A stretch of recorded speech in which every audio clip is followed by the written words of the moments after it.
ನಮಸ್ತೆ ಫ್ರೆಂಡ್ಸ್, ನಂದಿ ವ್ಲಾಗ್ಸ್ಗೆ ಸ್ವಾಗತ ಸುಸ್ವಾಗತ.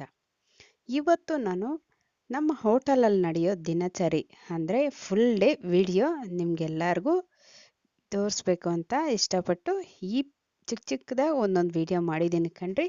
ದಯವಿಟ್ಟು ವಿಡಿಯೋನ ಕೊನೆಯವರೆಗೂ ನೋಡಿ. ಹೋಟೆಲಲ್ಲಿ ಎಷ್ಟು ಕಷ್ಟ ಇರುತ್ತೆ, ಎಷ್ಟು ಶ್ರಮ ಇರುತ್ತೆ ಅನ್ನೋದು ನಿಮಗೂ ಸಹಿತ ಗೊತ್ತಾಗುತ್ತೆ. ನೋಡಿ, ಏನೋ ನಾನು ಈ ಥರ ಚಿಕ್ಕದಾಗಿ ವಿಡಿಯೋ ಮಾಡಿ ನಿಮ್ಮ ಜೊತೆ ಹಂಚ್ಕೋಬೇಕು ಅಂತ ಈ ಥರ ವಿಡಿಯೋ ಮಾಡಿದ್ದೀನಿ ಕಣ್ರಿ. ಕೊನೆವರೆಗೂ ನೋಡಿ. ನಮ್ಮ ನಂದಿ ವ್ಲಾಗ್ಸ್ಗೆ ಸಬ್ಸ್ಕ್ರೈಬ್ ಆಗಿ, ಹಾಗೆ ವಿಡಿಯೋಗೆ ಒಂದು ಲೈಕ್ ಕೊಡಿ ಪ್ಲೀಸ್. ಹಾಗೆ ನಿಮ್ಗೆಲ್ರಿಗೂ ಇಷ್ಟ ಆದರೆ ಶೇರ್ ಮಾಡಿ. ಹಾಗೆ ಹೆಂಗೆ ಅನಿಸ್ತು ಅಂತ ಕಮೆಂಟ್ ಮಾಡೋದು ಮರಿಬೇಡಿ. ಮೊದಲಿಗೆ ತೊಗರಿಬೇಳೆ ಹೆಸರುಬೇಳೆ ಎರಡು ಸೇರಿಸಿ ಬೇಳೆ ಬೇಯಿಸ್ಕೊತೀನಿ. ನಾಟಿ ತೊಗರಿಬೇಳೆ ಆಗಿರೋದ್ರಿಂದ ನಿಮ್ಗೆ ಹೊಟ್ಟು ಕಾಣ್ತಾ ಇದೆ ಕಪ್ಪಿಗೆ. ನಮ್ಮ ಕಡೆ ಎಲ್ಲ ತರಕಾರಿ ಬೇಳೆ ಎಲ್ಲ ಹಾಕಿ ಸೇರಿಸಿ ಬೇಯಿಸಿದ್ರೆ ಬೇಳೆ ಬೇಯಲ್ಲ. ಆ ಕಾರಣಕ್ಕಾಗಿ ಸುಮಾರು 1 kg ಅಷ್ಟು ಬೇಯಿಸ್ಕೊತೀನಿ ಕಣ್ರಿ. ಹಾಗೆ ಈ ಮಸಾಲೆಗೆ ಅಂತ ಟೊಮೊಟೊ, ಈರುಳ್ಳಿ, ಸ್ವಲ್ಪ ಎಣ್ಣೆ ಹಾಕಿ ಈ ಥರ ಫ್ರೈ ಮಾಡಿಕೊಂಡು ಮಸಾಲೆ ರುಬ್ಬಕ್ಕೆ ರೆಡಿ ಮಾಡ್ಕೊತೀನಿ ಕಣ್ರಿ. ತರಕಾರಿ ಸಾಂಬಾರಿಗೆ ಆಗಿರುತ್ತೆ ಕಣ್ರಿ ಈ ಮಸಾಲೆ. ಹಾಗೆ ನಾವು 2 ಥರ ಸಾಂಬಾರು ಮಾಡ್ತೀವಿ ಡೈಲಿ. ಒಂದು ಸೊಪ್ಪಿನ ಸಾರು, ಒಂದು ತರಕಾರಿ ಸಾಂಬಾರು. ಸೊಪ್ಪಿನ ಸಾರು ಪ್ರೊಸೀಜರು ಆಲ್ಮೋಸ್ಟ್ ನಿಮ್ಗೆ ಗೊತ್ತಿರುತ್ತೆ, ಆದರೆ ವಿಡಿಯೋ ಮಾಡೋಕ್ಕಾಗಲಿಲ್ಲ.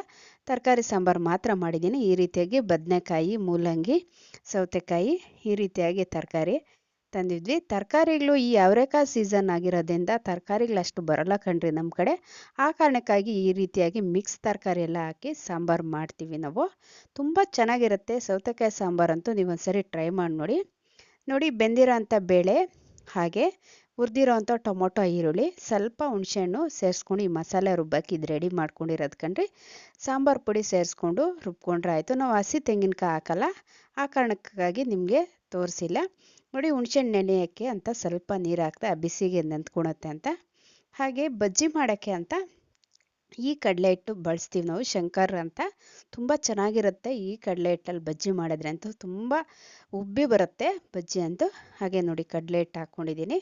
ಕಡಲೆ ಹಿಟ್ಟು, ಸ್ವಲ್ಪ ಉಪ್ಪು, ಚಿಲ್ಲಿ ಪೌಡ್ರು, ಹಾಗೆ ಸ್ವಲ್ಪ ಸೋಡಾ ಹಾಕ್ಕೊಂಡು ಎಲ್ಲ ಒಂದ್ಸರಿ ಮಿಕ್ಸ್ ಮಾಡಿಕೊಂಡು ನೀರು ಹಾಕೋತಾ ಹದವಾಗಿ ಕಲಿಸ್ಕೋಬೇಕಾಗತ್ತೆ ಬಜ್ಜಿಗೆ. ಈ ರೀತಿಯಾಗಿ ಬಜ್ಜಿಗೆ ಡೈಲಿ ಇದರಲ್ಲೇ ಬಜ್ಜಿ ಕಲಿಸ್ಕೊಳೋದು. ಬಜ್ಜಿಗೆ ಕೈಯಲ್ಲಿ ಎತ್ಕೊಂಡು ಬಜ್ಜಿ ಬಿಡೋಕ್ಕೆ ಈಸಿ ಆಗುತ್ತೆ ಅಂತ ಈ ಥರ ಪುಟ್ಟ ಪಾತ್ರೆ ಎತ್ಕೊಳ್ತೀನಿ ಕಣ್ರಿ ನಾನು. ನೀವು ಕೇಳ್ಬೋದು, ಇಲ್ಲಿ ತುಂಬ ಕಲ್ಸೋಕ್ಕೆ ಬಾಧೆ ಆಗುತ್ತೆ ನಿಮಗೆ, ಅಂದರೆ ಕಷ್ಟ ಆಗುತ್ತೆ. ದೊಡ್ಡ ಪಾತ್ರೆ ಎತ್ಕೊಬೋದು ಅಂತ ಕೈಯಲ್ಲಿ ಇಟ್ಕೊಂಡು ಕಲ್ಸೋಕೆ ಬಜ್ಜಿ ಬಿಡೋಕೆ ಈಸಿ ಆಗುತ್ತೆ ಅನ್ನೋದಕ್ಕೋಸ್ಕರ ಈ ಥರ ಪುಟ್ಟ ಪಾತ್ರೆಯಲ್ಲಿ ಕಲ್ಸ್ಕೊತೀನಿ ಕಣ್ರಿ ನಾನು. ನೋಡಿ, ಈ ಅದಕ್ಕೆ ಕಲ್ಸ್ಕೊತೀನಿ. ಬಜ್ಜಿಗಂತೂ ತುಂಬ ಚೆನ್ನಾಗಿರುತ್ತೆ ಕಣ್ರಿ. ಎಲ್ಲರೂ ಬಜ್ಜಿ ಇಷ್ಟಪಟ್ಟು ತಿಂತಾರೆ. ನೋಡಿ, ಬಜ್ಜಿಗೆ ಅಂತ ಬಜ್ಜಿ ಮೆಣಸಿನ್ಕಾಯಿ, ಕ್ಯಾಪ್ಸಿಕಮ್ಮು, ಹಾಗೆ ಬದನೆಕಾಯಿಂದ ಸಹಿತ ಬಜ್ಜಿ ಮಾಡ್ತೀವಿ ನಾವು ಹೋಟ್ಲಲ್ಲಿ. ಹಾಗೆ ಆಲೂಗಡ್ಡೆ. ಹಾಗೆ ಇದೆಲ್ಲ ಬಜ್ಜಿ ಮಾಡೋಕ್ಕೆ ಮುಂಚೆ ತಿಂಡಿ ಆಗಿತ್ತು ನಮ್ಮದು. ಬೆಳಗ್ಗೆ ವಿಡಿಯೋ ಮಾಡೋಕ್ಕಾಗಲಿಲ್ಲ, ಸಾರಿ. ಇಡ್ಲಿ ತಿಂದ್ವಿ. ಟೀ ಕಾಫಿ ಮಾಡಿಕೊಂಡೆ. ನೋಡಿ, ನಮ್ಮವ್ರಿಗೆ ಕಾಫಿ, ನನಗೆ ಟೀ ಇದೆ, ಕಾಫಿ ಇದೆ. ಇದರಲ್ಲಿ ಟೀ ಯಾವುದು, ಕಾಫಿ ಯಾವುದು ಅಂತ ನೀವೇ ಕಮೆಂಟ್ ಮಾಡಿ. ನೋಡಿ, ಟೀ ಒಂದು ಇಟ್ಕೊಂಡಿದ್ದೀನಿ, ಕಾಫಿ ಒಂದು. ನಮ್ಮವ್ರಿಗೆ ಟೀ ಅಂದರೆ ಇಷ್ಟ ಆಗಲ್ಲ, ಕಾಫಿ ಅನ್ನೋದು ತುಂಬಾ ಹುಚ್ಚು.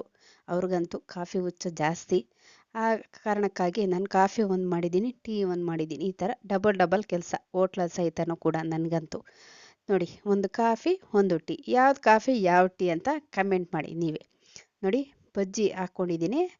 ಈ ಥರ 3 ಥರ ಬಜ್ಜಿ ಹಾಕಿದ್ದೆ, ಅಷ್ಟು ಮಾತ್ರ ವಿಡಿಯೋ ತೋರಿಸಿದ್ನಿ. ಆಲೂಗಡ್ಡೆದು ತೋರ್ಸೋಕ್ಕಾಗಲಿ. ಇದು ಬದನೆಕಾಯಿ ಬಜ್ಜಿ ನೋಡಿ ಎಷ್ಟು ಚೆನ್ನಾಗಿ ಬಂದಿದೆ. ತುಂಬ ಚೆನ್ನಾಗಿರುತ್ತೆ ಕಣ್ರಿ. ಬದನೆಕಾಯ್ದು ಅನ್ಸೋದೆಲ್ಲ ಮಾಡಿ ನೋಡಿ ನೀವು. ಹಾಗೆ ಇದು ಕ್ಯಾಪ್ಸಿಕಮ್ದು, ಹಾಗೆ ಇದು ದೊಡ್ಡದು ಮೆಣಸಿನ್ಕಾಯಿ ಖಾರ ಇರುತ್ತಲ್ವ ಬಜ್ಜಿ, ಅದರದ್ದು ಬಜ್ಜಿ ಆಗಿರುತ್ತೆ ಕಣ್ರಿ. ತುಂಬ ಚೆನ್ನಾಗಿರುತ್ತೆ. ಎಲ್ಲ ಬಿಸಿ ಬಿಸಿ ಇದ್ದರೂ ಅಂತೂ 2 ತಿನ್ನೋರು 4 ತಿಂತಾರೆ ನಮ್ಮ ಹೋಟ್ಲಲ್ಲಂತೂ. ಹಾಗೆ ನೋಡ್ರಿ, ಮಸಾಲೆ ರುಬ್ಬಾಕಿ ತರಕಾರಿ ಬೇಯಿಸಿಟ್ಕೊಂಡು ಬೇರೆ ಸಪ್ರೇಟ್ ಬೇಳೆ ಬೇರೆ, ತರಕಾರಿ ಬೇರೆ ಬೇಯಿಸ್ಕೊತೀವಿ ನಾವು. ಈ ರೀತಿಯಾಗಿ ಎಲ್ಲ ಮಿಕ್ಸ್ ಮಾಡಿ ಒಗ್ಗರಣೆ ಹಾಕ್ಕೊಂಡು ಕುದಿಸ್ಕೊಂಡ್ರೆ ಸಾಂಬಾರು ರೆಡಿ ಆಗುತ್ತೆ. ಹಾಗೆ ಮುದ್ದೆನೂ ರೆಡಿ ಆಗಿತ್ತು. ಮುದ್ದೆ ಮಾಡೋಣ ಅಂತ ಈ ರೀತಿಯಾಗಿ ನೋಡಿ ಮುದ್ದೆ ಎಲ್ಲ ಎತ್ಕೊಂಡು ಮುದ್ದೆ ಮಾಡ್ತಾಯಿದ್ದೀನಿ. ಕಷ್ಟ ಇರುತ್ತೆ ಕಣ್ರಿ, ಹೋಟೆಲ್ ಅಂದಮೇಲೆ ಅಷ್ಟೊಂದು ಸುಲಭವಾದ ಕೆಲಸ ಅಲ್ಲ. ಆದರೂ ಕಾರಣಕ್ಕೆ ನಾವು ಕಷ್ಟಪಟ್ಟು ಮಾಡ್ತಾಯಿದ್ದೀವಿ. ದಯವಿಟ್ಟು ಈ ವಿಡಿಯೋನ ನಿಮಗೆ, ಆ ಕಷ್ಟದಲ್ಲಿ ನಿಮಗೆ ಈ ವಿಡಿಯೋ ಎಲ್ಲ ಮಾಡಿ ನಿಮ್ಮ ಜೊತೆ ಹಂಚ್ಕೋಬೇಕು ಅಂತ ವಿಡಿಯೋ ಮಾಡಿದ್ದೀನಿ. ವಿಡಿಯೋಗೊಂದು ಲೈಕ್ ಕೊಟ್ಟು ಶೇರ್ ಮಾಡಿ. ಹಾಗೆ ನಮ್ಮ ಚಾನಲ್ಗೆ ಹೊಸಬ್ರಾದರೆ ಸಬ್ಸ್ಕ್ರೈಬ್ ಮಾಡ್ಕೊಳ್ಳಿ ಅಂತ ಹೇಳೋಕ್ಕೆ ಇಷ್ಟಪಡ್ತೀನಿ ಕಣ್ರಿ. ದಯವಿಟ್ಟು ಸಬ್ಸ್ಕ್ರೈಬ್ ಮಾಡ್ಕೊಳ್ಳಿ, ಲೈಕ್ ಮಾಡಿ. ನೋಡಿ ಈ ರೀತಿಯಾಗಿ ಮುದ್ದೆಗಳೆಲ್ಲ ಮಾಡ್ಕೊತೀನಿ.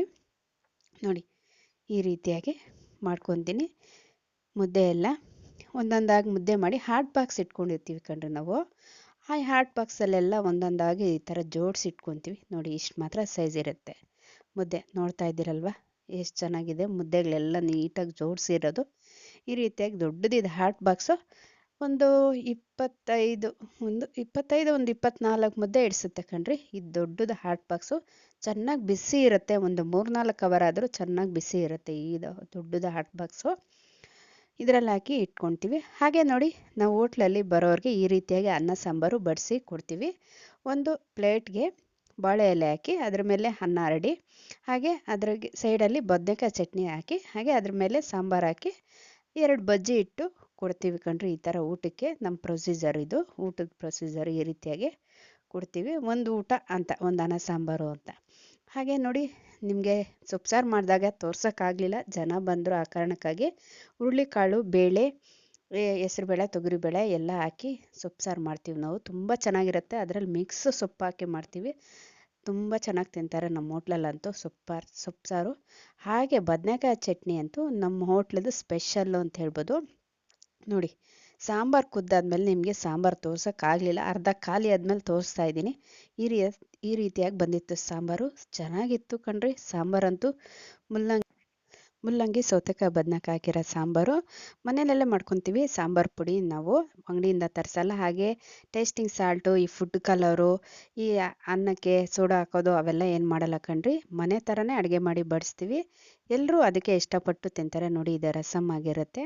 ಮಜ್ಜಿಗೆ ಸ್ವಲ್ಪ ಖಾಲಿ ಆಗಿತ್ತು, ಆ ರೀತಿಯಾಗಿ ಸ್ವಲ್ಪ ಇತ್ತು. ನಮ್ಮ ಯಜಮಾನ್ರಿಗೆ ಊಟ ಬಡಿಸ್ಕೊಟ್ಟೆ.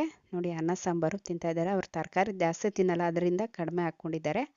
ಈ ರೀತಿಯಾಗಿ ಉಪ್ಪಿನಕಾಯಿ, ಸ್ವಲ್ಪ ತುಪ್ಪ, ಅನ್ನ ಸಾಂಬಾರು ಈ ರೀತಿಯಾಗಿ ಊಟ ಮಾಡ್ಕೊತೀವಿ. ಮುದ್ದೆ ಬೆಳಗ್ಗೆ ಹೊತ್ತು ತಿನ್ಕೊತೀವಿ, ಇಲ್ಲ ನೈಟ್ ತಿನ್ಕೊತೀವಿ. ಮಧ್ಯಾಹ್ನ ತಣ್ಣಗಾಗೋಗಿರುತ್ತೆ ನಾವು ತಿನ್ನೋ ಟೈಮ್ಗೆ, ಆ ಕಾರಣಕ್ಕೆ ತಿನ್ನಲ್ಲ.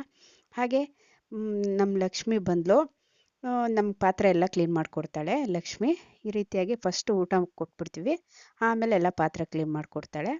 ಚೆನ್ನಾಗಿ ಕ್ಲೀನ್ ಮಾಡಿಕೊಡ್ತಾಳೆ, ನೀಟಾಗಿ ಕ್ಲೀನ್ ಮಾಡಿಕೊಡ್ತಾಳೆ. ನೋಡಿ ಅನ್ನ ಸಾಂಬಾರು, ಸ್ವಲ್ಪ ತುಪ್ಪ ಹಾಕಿದ್ದೀನಿ, ಹಾಗೆ ಬಜ್ಜಿ ಸ್ವಲ್ಪ. ಈ ರೀತಿಯಾಗಿ ನಾವೇನು ಊಟ ಮಾಡ್ತೀರೋ ಅವ್ರಿಗೂ ಅದೇ ಕೊಡ್ತೀವಿ. ಅದೇ ಊಟ ಮಾಡ್ತಾಳೆ ಲಕ್ಷ್ಮಿನೂ ಸಹಿತನೂ. ಈ ರೀತಿಯಾಗಿ ಊಟ ಅವಳದು ಲಕ್ಷ್ಮಿದು ಆಯಿತು. ಆಗಿದ ನಂತರ ಎಲ್ಲ ಪಾತ್ರೆ ಕ್ಲೀನ್ ಮಾಡೋಕ್ಕೆ ಹಾಕಿದ್ದೆ. ಈ ರೀತಿಯಾಗಿ ಎಲ್ಲ ಇಷ್ಟೆಲ್ಲ ಪಾತ್ರೆ ಬೀಳುತ್ತೆ, ಖಾಲಿ ಮಾಡಿ ಹಾಕಿದ್ದೆ. ಅದೆಲ್ಲ ವಾಶ್ ಮಾಡೋಕ್ಕೆ ಹಾಕಿದ್ದೆ. ಎಲ್ಲ ಕ್ಲೀನ್ ಮಾಡಿ ಕೊಡ್ತಾಳೆ ಲಕ್ಷ್ಮಿ. ಹೋಟ್ಲಲ್ಲಿ ಊಟ ಎಲ್ಲ ಖಾಲಿ ಆದಮೇಲೆ ಪಾತ್ರೆ ಹಾಕ್ತಾರೆ, ತೊಳ್ಕೊಡ್ತಾಳೆ ಲಕ್ಷ್ಮಿ ಅಂತೂ. ಅಕಸ್ಮಾತು ಹೋಟ್ಲಲ್ಲಿ ಏನಾನ ಊಟ ಮಿಕ್ಕಿದ್ರೆ ಯಾರಿಗಾನ ಕೊಟ್ಬಿಡ್ತೀವಿ ಕಣ್ರಿ. ಹಾಗೆ ಇಟ್ಕೊಳಲ್ಲ ನಾವು, ಯಾರಿಗಾನ ಕೊಟ್ಬಿಡ್ತೀವಿ, ಇಲ್ಲ ಹಸು ಕೊಟ್ಬಿಡ್ತೀವಿ. ಈ ರೀತಿಯಾಗಿ ಪಾತ್ರೆ ಎಲ್ಲ ಕ್ಲೀನ್ ಮಾಡಿಕೊಡ್ತಾಳೆ. ಎಷ್ಟು ನೀಟಾಗಿ ವಾಶ್ ಮಾಡಿಕೊಡ್ತಾಳೆ ಲಕ್ಷ್ಮಿ ಅಂತೂ. ನೋಡ್ತಾ ಇದ್ದೀರಲ್ಲ ಎಷ್ಟು ನೀಟಾಗಿ ಮನೆ ಪಾತ್ರೆ ಥರನೇ ತೊಳ್ಕೊಡ್ತಾಳೆ ನೀಟಾಗಿ. ಚೆನ್ನಾಗಿ ಕೆಲಸ ಮಾಡಿಕೊಡ್ತಾಳೆ ಲಕ್ಷ್ಮಿ ಅಂತೂ. ಒಂದು ಥ್ಯಾಂಕ್ಸ್ ಅಂತ ಹೇಳಕ್ಕೆ ಇಷ್ಟಪಡ್ತೀನಿ ಲಕ್ಷ್ಮಿಗಂತೂ. ಇದಾಗಿತ್ತು ಹೋಟೆಲ್ ವಿಡಿಯೋ. ಇನ್ನೊಂದು ಹೊಸ ವಿಡಿಯೋ ಜೊತೆ ನಿಮ್ಮೊಂದಿಗಿರ್ತೀನಿ. ಅಲ್ಲಿವರೆಗೂ ವೀಕ್ಷಿಸಿದವರೆಲ್ಲರಿಗೂ ಧನ್ಯವಾದಗಳು.